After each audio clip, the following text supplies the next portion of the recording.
Hello friends, मेरा नाम शशांक गुप्ता है।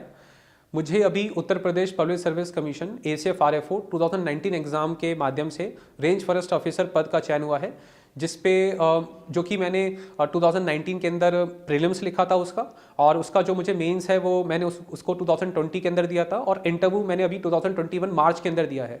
तो इस एग्ज़ाम के माध्यम से मुझे RFO पद यानी रेंज फॉरेस्ट ऑफिसर पद के लिए मेरा चयन हुआ है। इस वीडियो के माध्यम से मैं आपको कंप्लीटली कम्प्रीहेंसिव तरीके से बताना चाहूँगा अपनी स्ट्रैटेजी को, ओवरऑल बर्ड्स आई व्यू देना चाहूँगा, एक आउटलुक देना चाहूँगा जो भी मैंने इस एग्ज़ाम की प्रिपरेशन के दौरान इस चीज़ को मैंने पढ़ा और मैंने उससे क्या क्या सीखा। आशा करता हूँ आपके लिए वो कुछ उपयोगी होगा। सबसे पहले हम प्रीलिम्स की बात कर लेते हैं। तो मैंने अभी एक DKT प्लेटफॉर्म मतलब दिल्ली नॉलेज ट्रैक के प्लेटफॉर्म पे ही प्रीलिम्स से रिलेटेड एक कंप्रिहेंसिव वीडियो बनाई है, आप उसको रेफर कर सकते हैं। उस पर मैंने सब कुछ बताया है कि सोर्स कहाँ से आपको पढ़ सकते हैं, कैसे आपको पढ़ना है, करंट अफेयर्स कहाँ से पढ़ने हैं, मैंने कैसे पढ़ा, अप्रोच क्या रहनी चाहिए, पेपर कैसे सोल्व करना है।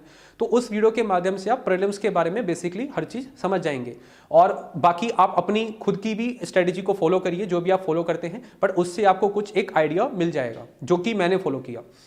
अब बात कर लेते हैं मेंस की।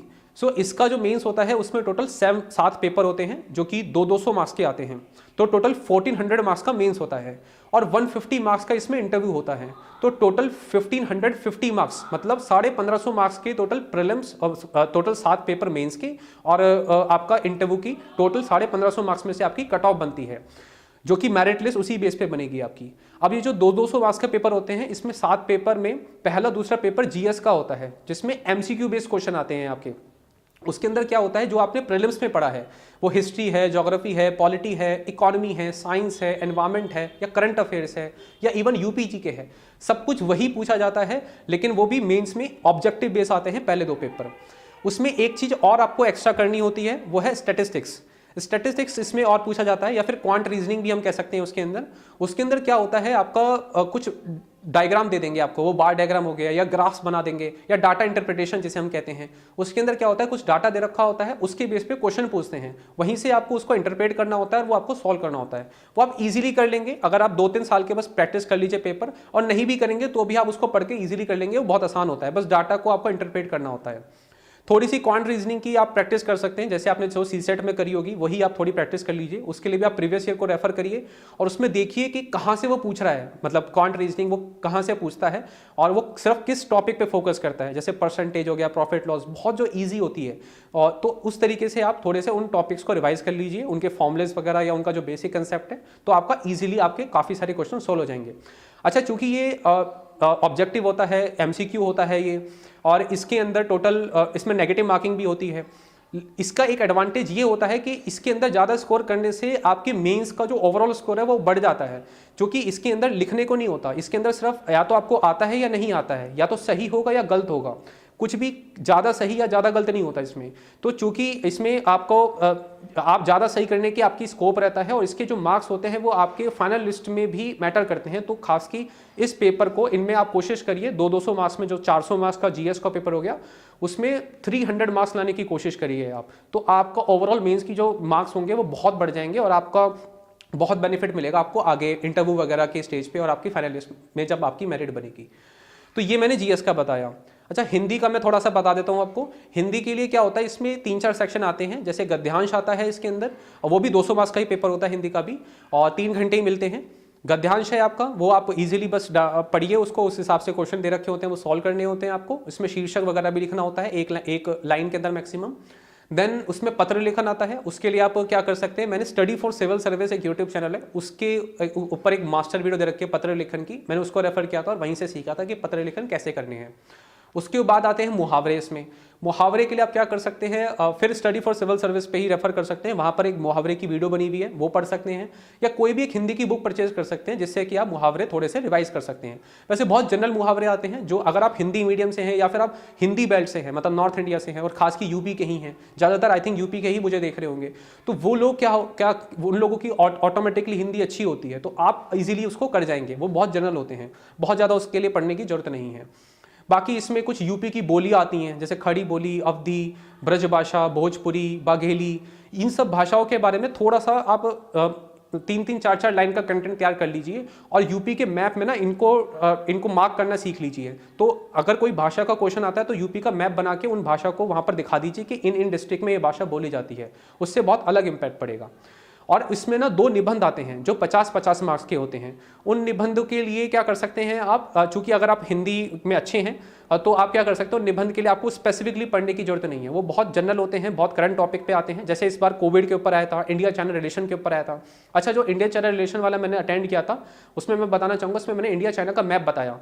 उसमें जो इंडिया चाइना की अभी जैसे जून के अंदर जो क्लैश हो गया था 2020 में गलवान वैली में पेंगोंग ज़ो के पास, तो मैंने दिखाया कि देखो ये LAC है, लाइन ऑफ एक्चुअल कंट्रोल, ये मैकमोहन लाइन है, ये पेट्रोलिंग पॉइंट 14 है, ये गलवान वैली है, ये पेंगोंग ज़ो लेक है। तो ये दिखाने से, और उसको मैंने हिंदी में लिखा उस शब्द को, तो वो दिखाने से कहीं ना कहीं एक इम्पैक्ट पड़ता है कि ऐसे के अंदर भी आप वो मैप बना सकते हैं। मैप ही बनाइएगा, ज़्यादा डायग्राम मत बनाइएगा ऐसे में। अगर मैप का स्कोप है तो मैप बना सकते हैं आप, और फिर अपने ऐसे को उसमें कंक्लूड कर सकते हैं। ऐसे लिखने में सिंपल होता है, आपको पहले बताना होता है इंट्रो में आपको स्टार्ट करना होता है कि मैं आगे क्या लिखने वाला हूँ ऐसे में, मतलब मैं क्या बताने वाला हूँ ऐसे में। बॉडी के अंदर जो बताना है वो बताना है आपको। बताने में क्या बताना है, जैसे इंडिया चाइना रिलेशन है तो भाई इंडिया चाइना रिलेशन का हिस्ट्री बता दीजिए आप। मल्टी डायमेंशन लिखना है, मतलब आपको उसका साइंटिफिक रिलेशन बता दीजिए, क्या क्या इश्यूज हैं, क्या क्या बोन ऑफ कंटेंशन है, कहाँ कहाँ बॉर्डर डिस्प्यूट्स हैं, और ये क्लैश क्यों हुआ, इस क्लैश को कैसे बचाया जा सकता है। हमारी सरकार ने क्या क्या कदम उठाए, जैसे ऐप बैन कर दिए, इकॉनमी से FDI रोक दी उनके ऊपर, या फिर हमने हमारी जो डिफरेंट टॉक्स चल रही थी मेजर जनरल या लेफ्टिनेंट जनरल रैंक के जो कमांडिंग ऑफिसर होते हैं नॉर्दर्न कमांड के, तो वो उनकी जो डिफरेंट टॉक्स चल रही थी, डिप्लोमेसी का हमने इस्तेमाल किया। हमारे जो एक्सटर्नल अफेयर मिनिस्टर हैं वो SCO की समिति में उनसे बात करते हैं। तो अलग अलग जो हमारे या फिर हमारा जो अलग अलग तरीका है डील करने का, तो वो आपको बताना होता है इसके अंदर। और कहने का मतलब यह है कि जो भी आपने GS में पढ़ा है बस उसी को आपको लिखना होता है हिंदी के अंदर सिंपल लैंग्वेज में। तो ये तो रहा हिंदी का जो मैंने तैयारी करी थी। अब मैं बात करता हूँ ऑप्शनल की, चूंकि इसमें 2 ऑप्शनल सेलेक्ट करने होते हैं और उनके टोटल 4 पेपर आते हैं। एक ऑप्शनल मैंने लिया था एनवायरमेंटल साइंस, एक लिया था फॉरेस्ट्री। इन दोनों ऑप्शनल की स्ट्रेटेजी ही भी मैंने DKT प्लेटफॉर्म पे डाल रखी है, आप उनको रेफर कर सकते हैं उनको इन डेप्थ समझने के लिए। तो ये तो रहा मेंस 1400 मार्क्स का। अब हम बात कर लेते हैं इंटरव्यू की जो 150 मार्क्स का होता है। तो टोटल 1550 मतलब 1550 मार्क्स में से 150 मार्क्स का मेंस इंटरव्यू है आपका। तो इसलिए आप देख सकते हैं इसकी 10% वेटेज है, 90% वेटेज आपकी मेंस की है। तो इंटरव्यू की वेटेज 10% है, इंपॉर्टेंट भी है, लेकिन बहुत ज़्यादा लोड या प्रेशर लेने की जरूरत नहीं है कि भाई इंटरव्यू में मतलब इंटरव्यू इतना इंपॉर्टेंट है या इस तरीके से मेहनत करनी है। मेंस आपका बहुत ज़्यादा इंपॉर्टेंट है, मेंस पे आप ज़्यादा फोकस करिए, और जब आप मेंस क्वालिफाई करेंगे उसके बाद ही इंटरव्यू के लिए पढ़ाई करना स्टार्ट करिए। ऐसा ना सोचिए कि भाई मैं इंटरव्यू के लिए पढ़ाई मेंस से पहले करने लग जाऊँ। पहले आप मेंस पे फोकस करिए, उसको क्लियर करिए। इतना वो टाइम जरूर देते हैं कि इंटरव्यू के लिए आप तैयारी कर सकते हैं, और अगर आपने अच्छा मेंस लिखा है तो आप उस पीरियड के बीच में भी तैयारी कर सकते हैं रिजल्ट से पहले। तो इंटरव्यू के लिए क्या करना है मैं वो आपको थोड़ा बहुत बताना चाहूंगा। सबसे पहले आपको जो मोस्ट इंपॉर्टेंट की है इंटरव्यू क्लियर करने में, क्योंकि मैंने 3 इंटरव्यू दिए हैं 3 महीने में, मतलब मेरा पहला इंटरव्यू दिसंबर में था 2020 के, देन फिर जनवरी में मैंने दिया कमीशन के अंदर 2021 के, और फिर मार्च में दिया, 8 मार्च को मेरा इंटरव्यू था 2021 का ही। तो ये 3 इंटरव्यू मैंने 3 महीने में लगातार दिए। अब कहाँ फर्क रहा मेरा पहला इंटरव्यू और दूसरे तीसरे इंटरव्यू में, मतलब कहाँ मैंने गलती करी, क्या क्या मैंने सीखा, वो मैं आपको बताना चाहूँगा। जो मैंने सबसे निचोड़, जो सबसे इंपॉर्टेंट कंक्लूजिंग पॉइंट मैंने पाया वो ये पाया कि इंटरव्यू में सबसे ज़्यादा कीमती चीज़ है कॉन्फिडेंस। अपने ऊपर आत्मविश्वास, अपने ऊपर भरोसा कि हाँ मुझे सारा कुछ कंटेंट पड़ा है, मेरे को मेरी पर्सनैलिटी पे मुझे भरोसा है, मैं उस काबिल हूँ कि इस पद को पा सकता हूँ और चयन हो सकता हूँ। मैं उन जो इंटरव्यू मेरा ले रहे हैं उनके सामने मैं जवाब दे सकता हूँ कॉन्फिडेंटली, और मेरी पर्सनैलिटी उस लेवल की है कि मैं उस पद पे जा सकता हूँ, मैं वो ऑफिसर बन सकता हूँ। तो वो जो कॉन्फिडेंस है, अनशेकेबल कॉन्फिडेंस है, वही सबसे कीमत चीज़ है आपके लिए इस इंटरव्यू को क्रैक करने के लिए। बाकी सारी चीज़ एक तरफ और कॉन्फिडेंस एक तरफ। तो मेन फोकस आपको रखना है अपना हाई कॉन्फिडेंस पे। पहला इंटरव्यू का मैं आपको एक्सपीरियंस बताना चाहूंगा। उस इंटरव्यू के अंदर मेरा कॉन्फिडेंस लो रह गया था। तो क्या हुआ, मेरे को देखिए नॉलेज में तो एक्सपैंड नहीं किया होगा 3 महीने में, जब मैं 3 इंटरव्यू दे रहा हूं तो नॉलेज में कोई फर्क नहीं था, लेकिन कॉन्फिडेंस कम था। उस वजह से मैं अपना इंटरव्यू ना अच्छी तरीके से नहीं दे पाया, मैं अपने आप को ढंग से नहीं बता पाया जो मैं हूं। तो कहीं ना कहीं वहीं मेरा एक लैक रह गया, और वहीं मेरे को मुझे लगता है कि इंटरव्यू में मेरे पहले वाले में कम मार्क्स आए होंगे। तो आपको यही फोकस करना है कि आप कॉन्फिडेंस बहुत हाई रखिए अपना। वो कोई मतलब confidence not the key, it is the only की। ये एक ऐसी चाबी है जिसके माध्यम से आप इवन किसी भी स्टेज को क्लियर कर सकते हैं। आधा रास्ता तो वैसे ही पार कर लेंगे कॉन्फिडेंस के साथ। तो कॉन्फिडेंस बहुत आपका हाई होना चाहिए, अपने पे भरोसा होना चाहिए, कहने का मतलब अपने कंटेंट पे, अपनी पर्सनैलिटी पे। 2-3 चीज़ें मैं और बताना चाहूँगा इसके अंदर। आपको ना लीडरशिप रोल की क्वालिटी दर्शानी है इंटरव्यू के समय, क्योंकि आप एक लीडर बन रहे हैं, आप एक ऑफिसर पद पे जा रहे हैं, आपके अंदर काफ़ी सारे लोग काम करेंगे, आपको बहुत सारी चीज़ों को डील करना है। तो लीडर क्या होता है, वो एक इन्फ्लुएंशियल होता है, वो लीडिंग फ्रॉम द फ्रंट करता है, वो बहुत ज़्यादा चीज़ों पर डिपेंड नहीं रहता है। इसलिए आप भी ना एक लीडरशिप क्वालिटी, क्योंकि हर किसी की पर्सनैलिटी ना डिफरेंट होती है। जो इंटरव्यू है ना वो पर्सनैलिटी टेस्ट है, ये ना कोई कॉलेज वाला इंटरव्यू या फिर कोई जॉब वाला, प्रोफेशनल जॉब या प्राइवेट जॉब वाला या MBA वाला इंटरव्यू नहीं है, ये एक सिविल सर्विस वाला इंटरव्यू है। इसके अंदर वो ना आपकी पर्सनैलिटी को चेक कर रहे हैं। तो पर्सनैलिटी जो है ना वो कोई आपका सिर्फ कंटेंट नहीं है, आपकी नॉलेज नहीं है, वो आपकी कम्युनिकेशन स्किल्स भी हैं, आपका बिहेवियर भी है, वो सभी चीज़ पर्सनैलिटी का पार्ट है। और वो ज़्यादातर इसी चीज़ पे फोकस करते हैं। वो आपकी 2 मेन क्वालिटी को जज कर रहे हैं, एक तो लीडरशिप और एक इंटीग्रिटी। इंटीग्रिटी में सभी क्वालिटी इंक्लूड हो जाती हैं, क्योंकि एक बहुत बड़ी क्वालिटी होती है, बहुत एक कंप्रिहेंसिव क्वालिटी इंटीग्रिटी। तो ये इन 2 क्वालिटी को आपकी चेक करते हैं। तो आपको क्या करना है, इन 2 क्वालिटी को दर्शाना है उनके सामने कि हाँ मेरे पे ये 2 क्वालिटी हैं, हाँ मेरे पे डिसीजन मेकिंग पावर अच्छी है, हाँ मेरी लीडरशिप क्वालिटी अच्छी है, हाँ मैं होनेस्ट हूँ, मैं इंटीग्रिटी है मेरे पास, तो ये या मैं एम्पैथेटिक भी हूँ। तो ये सारी क्वालिटी को आप ध्यान रखिए बैक ऑफ द माइंड जब अपने आंसर को आप कर रहे हैं। और मैं कुछ थोड़ा बहुत तरीका बताऊंगा आपको। जैसे इसके अंदर क्या है कि आप ना simplicity and honesty is the best policy. आप सिंपल रहिए, जितना सिंपल रहेंगे उतना आप बेटर बता पाएंगे।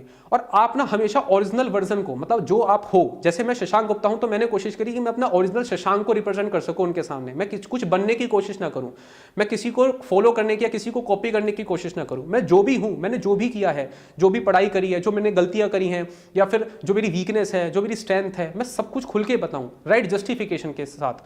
अच्छा, इंटरव्यू के ना आपके पास हर क्वेश्चन के आंसर प्रेजेंट होते हैं। वो कैसे होते हैं, वो ऐसे होते हैं कि हर क्वेश्चन के आंसर आपके पास प्रेजेंट है। चूंकि सॉरी भी एक आंसर है इंटरव्यू के अंदर, अगर आप सॉरी बोलते हैं ना उसके भी मार्क्स हैं, वो भी इंटरव्यू को पसंद आएगा। क्योंकि सॉरी बोलने से आप 2 फायदे कर रहे हैं, एक तो इंटरव्यू की ईगो हर्ट नहीं कर रहे, आप उसको बता रहे हैं कि आप उससे ज्यादा समझदार नहीं है।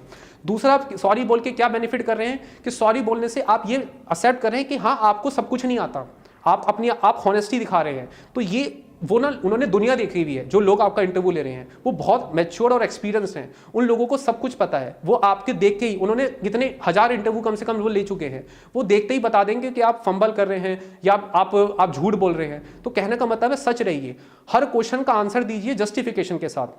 सपोज जैसे आपका गैप ईयर हो गया या आपके ग्रेजुएशन में मार्क्स कम आए, तो बता दीजिए सर उनको कि सर एक्चुअली क्या हुआ कि मुझे जो मेरा गैप ईयर इसलिए हो गया क्योंकि मैं पोस्ट ग्रेजुएशन कर रहा था या मैं किसी जॉब में था, या फिर सर मैं इतना अवेयर नहीं था, मेरा फाइनेंशियल बैकग्राउंड ऐसा नहीं था, इस वजह से गैप ईयर हो गया।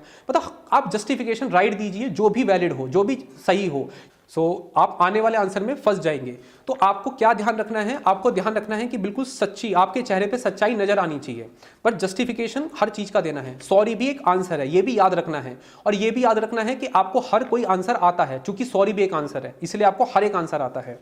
और जो भी आंसर आपको देना है वो सच्चाई से देना है, थोड़ा सा बैलेंस ओपिनियन करके देना है। मतलब आप कोई एक्सट्रीम ओपिनियन मत लीजिए, कोई ये मत कहिए कि किसी एक चीज का पक्ष ले लीजिए। आप बैलेंस बना के रखिए अपने ओपिनियन को कि हाँ सर ये भी सही है, पर इसमें यहां भी कमियां हैं।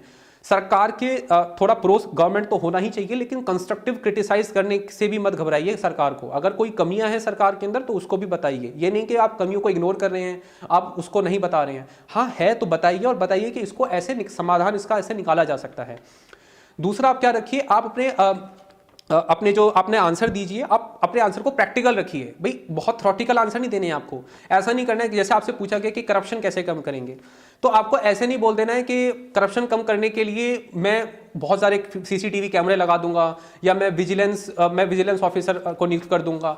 प्रैक्टिकल आप बताइए कि भी करप्शन कम करने के लिए मुझे क्या करना चाहिए। भाई एक मॉरल एजुकेशन देनी चाहिए, मैं लोगों को ट्रेन करूंगा, जो भी मेरे सबऑर्डिनेट है मैं उनको ट्रेन करूंगा।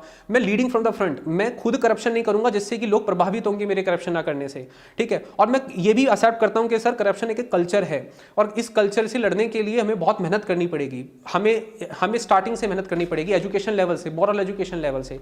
तो कहीं ना कहीं इस तरीके से अपने आंसर को दीजिए जो प्रैक्टिकल है। यहाँ आप मेंस नहीं लिख रहे हैं, आप इंटरव्यू दे रहे हैं, किसी से बात कर रहे हैं, उनको वर्क एक्सपीरियंस है, उनको पूरी सिस्टम के बारे में पता है। तो कहीं ना कहीं आंसर ऐसे होने चाहिए जो बहुत प्रैक्टिकल हो। सिचुएशनल क्वेश्चन के आंसर भी आपको बहुत प्रैक्टिकल मैनर में देने हैं, जो सिचुएशन है। जैसे वो पूछेंगे आपसे कि भाई कुछ किसान हैं या फिर कुछ लोग हैं जो खेती में फॉरेस्ट के अंदर आ गए हैं, आपको फॉरेस्ट लगाना है, वो मना कर रहे हैं कि आपको पेड़ लगाने के लिए मना कर रहे हैं, आप उनको कैसे बनाएंगे। तो मुझसे ये क्वेश्चन पूछा गया, तो मैंने क्या कहा कि सर मैं उनको इन्फ्लुएंस करूंगा, अपनी परसुएसिव स्किल से उनको इन्फ्लुएंस करूंगा। मैंने कहा सर मैं ये मानता हूं कि अंततः समस्या का समाधान संवाद से होकर गुजरता है, तो मेरी कोशिश रहेगी पीसफुल मैनर में उनसे कम्युनिकेट करूं, उनको सरकारी योजनाओं के बारे में बताऊं, उनको बताऊं पेड़ लगाने के क्या बेनिफिट है, उनको बताऊं कि देखो पेड़ लगाने से आपका जो इरोजन है, विंड इरोजन है, वो रुक जाएगा, आपकी सॉइल मजबूत हो जाएगी, आपको अलग सोर्स ऑफ इनकम मिल जाएगी। कहीं ना कहीं मैं उनको मोटिवेट करूंगा और अंततः मैं उस चीज में सफलता मिल जाएगी मुझे, उनको मोटिवेट करने में, उनको प्रमोट करने में, उनको बताने में, उनको समझाने में। और मैं थोड़ा बहुत फंडिंग भी सरकार के माध्यम से उनको करने की कोशिश करूंगा, उनको बताने की कोशिश करूंगा। कुछ एनजीओ वगैरह अगर उस फील्ड में होंगे तो मैं उनके साथ भी कॉन्टैक्ट करने की कोशिश करूंगा। तो इस तरीके से अपने आंसर को आप बताइए, जो भी आप सोचते हैं, जो भी आप समझते हैं, तो ये आपका होना चाहिए। बाकी क्या है कि आप आंसर ना थोड़ा पॉज लेके बताइए, मतलब बहुत जल्दी मत करिए। जब भी आपसे कुछ पूछा जाए तो आप थोड़ा सा पॉज लीजिए पहले बताने से पहले, और फिर थोड़ा सा पॉज लेके आप ब्रेनस्टॉर्म कर लीजिए कि जो बोल रहे हैं वो आपको पता होना चाहिए। आप बहुत जल्दी मत मचाइए बोलने की। और जब भी आपको आंसर नहीं आता है तो आप बेस्ट तरीका तो है सॉरी बोलने का, और अगर थोड़ा बहुत आता है तो आप उनसे परमिशन ले लीजिए कि सर क्या मैं इस पर गैस कर सकता हूं, या जितना मुझे लिमिटेड नॉलेज है उसके माध्यम मैं उसी में आगे बढ़ सकता हूं, बता सकता हूं उसके लिए। तो इस तरीके से आप अपने आंसर को बताइए, मतलब उनके सामने किसी भी तरीके से झूठ बोलने की या झूठ दिखाने की कोशिश मत करिए, वो पकड़ लेंगे आपको। बाकी आप क्या रखिए, अपने चेहरे को हमेशा स्माइल रखिए, हमेशा थोड़ा सा। दूसरा, अपने आंसर को ना थोड़ा सा लीगल और एथिकल मैनर में बैलेंस रखिए, मतलब वो कानूनी रूप से सही हो, संविधान को प्रमोट करता हो, नैतिकता को प्रमोट करता हो। तो ऐसे आप अपने आंसर को बना के रखिए।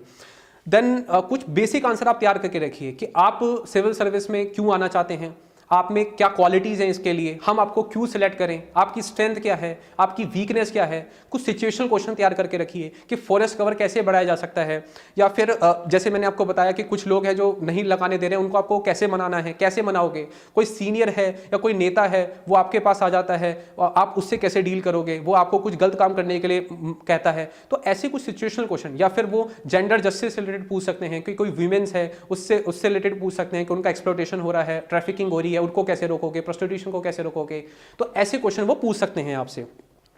बाकी एक चीज और ध्यान रखिए, देखो लैंग्वेज कोई मैटर नहीं करता है इस एग्जाम में। जो इंटरव्यू स्टेज में आप हिंदी और इंग्लिश कोई भी लैंग्वेज में बात करिए, आप जिसमें कंफर्टेबल हो उनसे परमिशन ले लीजिए कि सर क्या मैं हिंदी में बात कर सकता हूं या मैं इंग्लिश में बात कर सकता हूं। लेकिन जो बेस्ट थंब रूल होता है कि जिस लैंग्वेज में वो क्वेश्चन पूछे उसी लैंग्वेज में आप जवाब करें, तो वो बेस्ट तरीका होता है। बाकी आप कुछ भी कोई भी लैंग्वेज में बात करिए, लैंग्वेज का टेस्ट नहीं है, ये आपकी पर्सनैलिटी का टेस्ट है।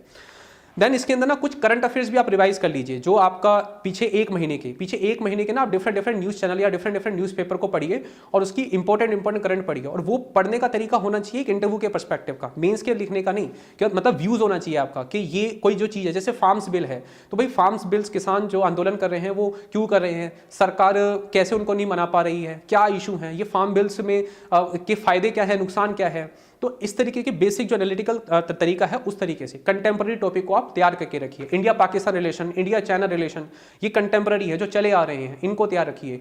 और पिछले मतलब इंटरव्यू डेट से पिछले 2-3 हफ्ते पहले की जो 7 न्यूज़ हैं उनको तो आप इन डेप्थ पढ़िए, वो वहाँ से कुछ भी पूछ सकते हैं, चाहे वो यूपी रिलेटेड भी हो, जैसे यूपी की कोई नई योजना आई हो उस समय, या यूपी गवर्नमेंट ने कोई मेजर स्टेप लिया हो उस समय, तो वो आप पढ़ के रखिए। बाकी इसके अंदर क्या कर सकते हैं, आप अपनी ग्रेजुएशन को थोड़ा बेसिक्स पढ़ सकते हैं, जो भी आप जहाँ भी जिस भी सब्जेक्ट में आपने ग्रेजुएशन करी है। जैसे अगर किसी ने इलेक्ट्रिकल इंजीनियरिंग में ग्रेजुएशन करी तो उससे पूछा जा सकता है कि भाई व्हाट इज इलेक्ट्रिकल इंजीनियरिंग, इतना बेसिक भी पूछा जा सकता है, या what is electron, what is matter, what is atom, what is generator, what is transformer, या इनके फंक्शन क्या है। तो मतलब बहुत बेसिक से आपको जो ग्रेजुएशन को तैयार करना है वो वैसा नहीं करना है जो आपने ग्रेजुएशन में अपना कंटेंट पढ़ा है। आपको तैयार करना है कि एक मैच्योर, एक अवेयर पर्सन कैसे आपसे क्वेश्चन पूछ सकता है, कैसे क्वेश्चन पुटअप कर सकता है। तो वैसे बेसिक्स तैयार करके रखिए, कॉमन सेंस वाले क्वेश्चन तैयार करके रखिए, और जो इंपॉर्टेंट टॉपिक्स हैं उसके बारे में थोड़ा इन डेप्थ पढ़ के रखिए। आप ग्रेजुएशन का थोड़ा रिवाइज कर लीजिए, बहुत ज़्यादा उसमें लोड लेने की जरूरत नहीं है। नहीं भी बता पाते हैं तो उसका भी आप वैलिड रीजन देंगे तो भी वो जस्टिफाई है, उसमें भी कोई दिक्कत नहीं है। जैसे मैंने बताया हर क्वेश्चन का आंसर है आप पे, बट आपको उसको देना है। यहां मैटर ये नहीं कर रहा कि आप कहते क्या हैं, यहां मैटर कर रहा है कि आप कैसे कहते हैं।